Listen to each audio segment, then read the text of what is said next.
Selamat malam, Bapak Maulana. Selamat malam. Anda ini di sekolahan itu kemarin jurusan apa ya? Jurusan listrik. Berarti Anda sudah bisa menggambar-gambar ya? Sudah bisa. Ini gambar apa ini ya? Ini gambar apa ini? Tolong bisa dijelaskan ya? Oh, itu mau gambar rangkaian doll. Oh. Ini saya akan jelaskan rangkaian.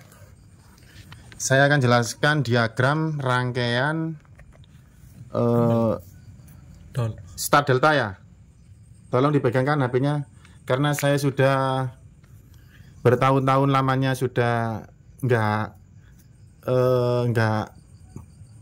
bermain di bidang listrik. Jadi ya lama nggak gambar. Jadi kita ingat-ingat lagi pelajaran zaman SMK. Oke, mari kita lanjut. Dimulai dari listriknya. Ini jala-jala listrik ya. Saya panjangkan seperti ini. R S T N. Kalau salah mohon dikoreksi. Ini R S T N. Fasa netral. Jadi kalau fasa ketemu fasa ketemu fasa itu 380. Fasa ketemu fasa 380. Nah, kalau fasa ketemu netral itu tegangannya 220 volt AC ya. Alternating current. Nah, begitu, tolong didekatkan yang ini ya. Nah, begitu teorinya. Nah, kalau kita menggambarkan diagram apa tadi? Doll. Star Delta. Oh, Star Delta. Ya, star itu adalah bintang ya. Delta adalah segitiga. Berarti kita akan membuat rangkaian bintang segitiga. Kenapa kok rangkaiannya harus bintang segitiga? Nanti kita akan tahu kesimpulannya setelah gambar di bawah ini. Oke. Oke, kita akan mengingat-ingat pelajaran SMK lagi. Di sini ada kontaktor ya. Kita tulis K1. Di sini ada kontaktor, kita tulis K2. Jadi kontaktor 1 dan kontaktor 2. Dan di sini ada K3 alias kontaktor yang ketiga. Di sini kita simbolkan ground.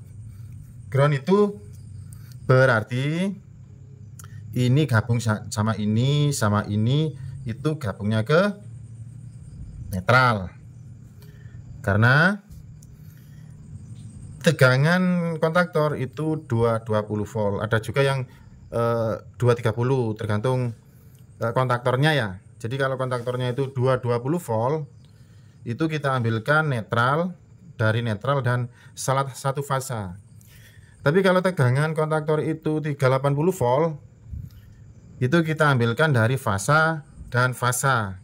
Oke, kita akan lanjut untuk rangkaiannya.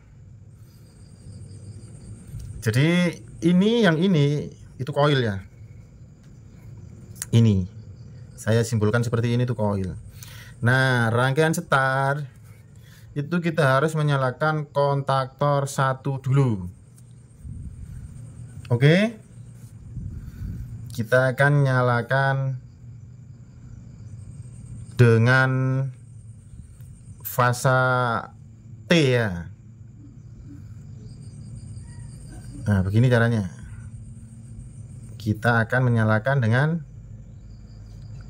fasa T. Nah, di sini ada yang namanya pass button normal close.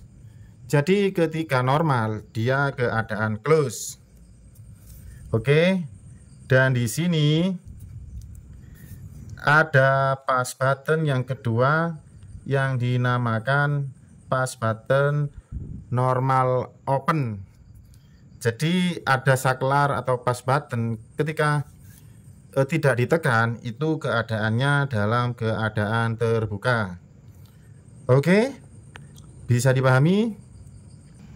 Oke, kita lanjut pass button normal open atau normal ketika normal terbuka, atau bisa disebut pass button NO. Ini NC, ini NO. Oke. Terus di sini ada kontak NO-nya K1. Nah, kalau yang coba didekatkan ya. Kalau yang ini namanya I1, berarti ini I2. Jadi ada dua pass button ya di sini. Nah, di sini untuk yang ini kita jumperkan ke K1. K1 ini kontak NO-nya milik K1 ini. Nah, begitu. Terus di sini langsung ke K1. Jadi ketika ini ditekan, cedes, otomatis K1 on, otomatis kontak K1 ini akan on. Jadi ketika I2 ini dilepas, K1 akan tetap mengunci. Jadi aliran fasa dari T ini itu menuju ke kontaktor. Nah, kapan kita mematikan? Kita mematikan dengan menekan I1. Jadi kalau kontak NC ini kita tekan, dia akan terbuka, otomatis aliran listriknya tidak sampai ke sini. Dan ini juga akan terbuka ketika ini mati. Oke, bisa dimengerti? Kalau sudah bisa dimengerti, kita akan lanjut. Kita lanjut. Nah, di sini ada yang namanya T1 alias timer. Nah, oke. Timer kita ikutkan kontak K1. Jadi kita ikutkan kontak K1 di sini. Untuk inputannya langsung kita ambilkan dari fasa. Jadi ketika K1 ini bekerja, otomatis T1 juga bekerja. Oke. Nah, sekarang kita lanjut ke K2. Nah, K2 ini kita beri pengaman kontak NO ya. Kontak NO. Di sini kontak NO ini ya. Kontak NO dari K3. Ini K3. Jadi ketika K3 mati, kontak NO yang ini itu bekerja. Jadi ini sebagai pengaman ketika K2 bekerja, K3 tidak akan bekerja. Ketika K3 bekerja, K2 tidak akan bisa bekerja. Jadi ini pengaman antara K2 dan K3 agar tidak bekerja secara bersamaan. Oke. Nah, dan di sini kita juga akan menggunakan kontak NO-nya K1. Oke. Seperti ini ya. Kita ambilkan fasanya seperti ini. Jadi ketika K1 ini bekerja, otomatis K2 bekerja. Karena ini kita sudah kasih kontak NO-nya K1. Oke, ini K1 biar jelas. Nah, seperti ini ya. Jadi jika ini bekerja bersamaan, K2 bekerja. Jadi ketika ini ditekan, tek, ini mengunci bekerja, ini bekerja. Oke, K3-nya bekerja setelah timer ini sudah mencapai waktunya. Nah, baru di sini kita kasih kontak ini K2 dulu ya. K2. Oke, ini K2 ya, karena ini pengaman jika ini nyala dia mati, jika ini nyala dia mati. Jadi K2 dan K3 itu tidak akan bekerja secara bersamaan.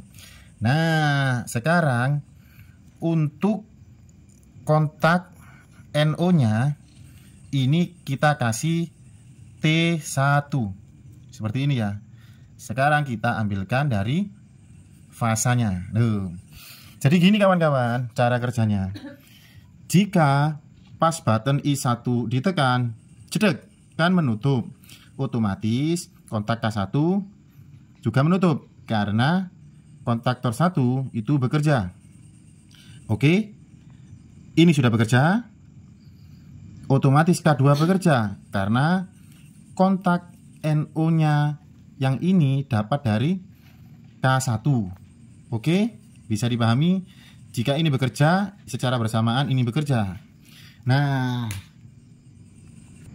oke lanjut. Ini sudah selesai ya. Jadi cara kerjanya ketika I2 ditekan jedek, K1 jalan, K2 jalan, K3 mati.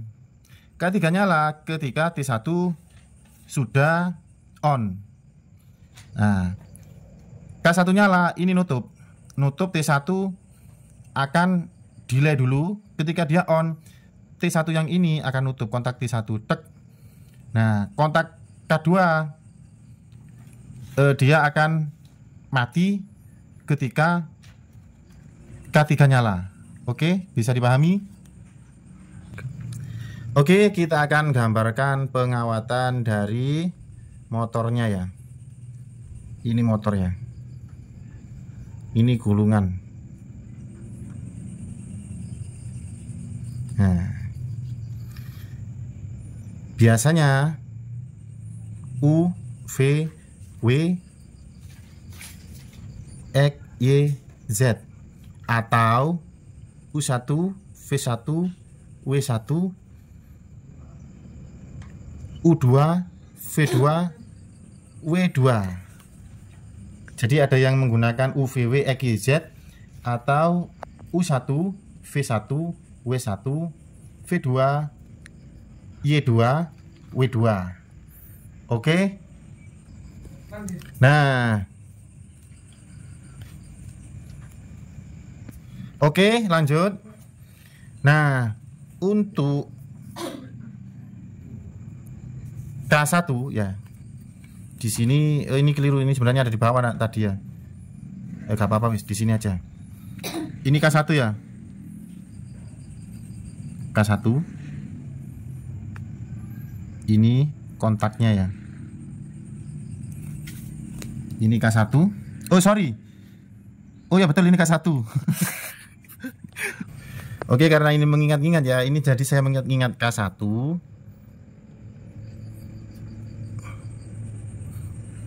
K2.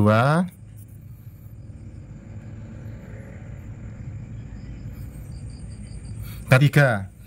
Jadi K3 kontaknya itu kita jumper pakai kabel ya di sini. Oke. Terus K1 langsung kita ambil down ke atas. R ya. S T. Nah, gini. Terus K2 ya. K2 juga sama. K2. Oh, sorry guys. Oke guys, sorry ya. Ini K2. Ini yang K3. Ini tetap K1. Jadi kenapa ini dijumper? Karena kita menggunakan rangkaian star. Oke. Jadi ini K3 ya, ini K3 juga dapat dari R loh. S loh. T loh. Jadi tetap R S T R RST.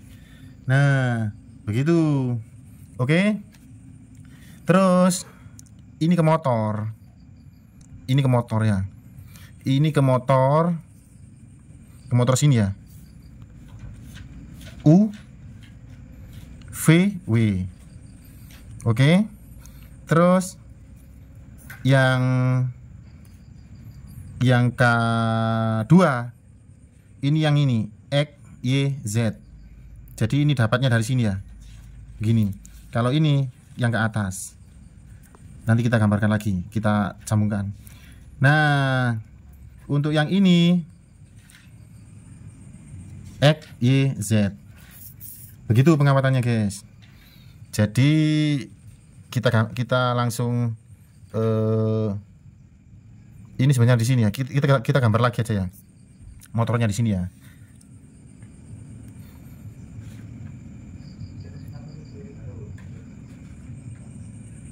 Nah, U V W X Y Z. Nah, jadi begini guys. U V W ya dari sini, dari K1 loh. U V W dari sini ya. Terus X, nah dari sini. Y ya ke Y ya, ke sini ya. Z nya mana ini? Ini Z ya. Nah ini Z ya. Ini intinya agak menyambung gini ya. Gak apa-apa, agak banyak gini ya. Nah begini. Terus kita tinggal jemperkan X Y Z nya lagi ke sini. X Y lewat sini ya. Z. Nah begini, agak bulat kan rangkaiannya. Jadi intinya ketika K1 dan K2 bekerja, itu K1 dan K2 bekerja, dia akan menggunakan rangkaian bintang ya. Jadi dayanya itu kecil, putarannya kecil, dan tenaganya kecil. Karena kita mensiasati agar tidak ada lonjakan daya yang sangat besar. Nah, ketika timer ini on, sudah delay terus on, tek, K3 nyala. Nah, K2 mati, K3 nyala. Dia akan menggunakan rangkaian segitiga. Jadi kumparan UVW dapat RST, XYZ dapat RST. Jadi tenaganya itu 2 kali lipat daripada rangkaian bintang. Kalau rangkaian bintang, UVW dapat RST, XYZ, kita jumper seperti ini. Makanya tenaga dan dayanya kecil. Ini untuk mensiasati soft startnya agar tidak ada lonjakan daya terlalu besar. Kalau kita menggunakan motor yang sampai KW-KW-an itu ya, kilovolt itu ya, MCB kita akan langsung ngetrip guys kalau kita langsung menggunakan rangkaian delta. Tapi kalau kita dayanya besar di suatu perusahaan atau di home industry ya gak apa-apa, langsung menggunakan rangkaian delta. Oke, sekian dulu tutorial teori rangkaian stall delta dari saya. Kalau ada pertanyaan silakan ditanyakan di kolom komentar. Malu bertanya sesat di jalan. Oke Jos. Oke, bisa dipahami Bapak Teknisi Maulana? Oke, bisa dipahami. Bisa dipraktekkan ini ya nanti ya. Bisa. Oke, selamat mencoba ya. Oke. Mantap. Mantap.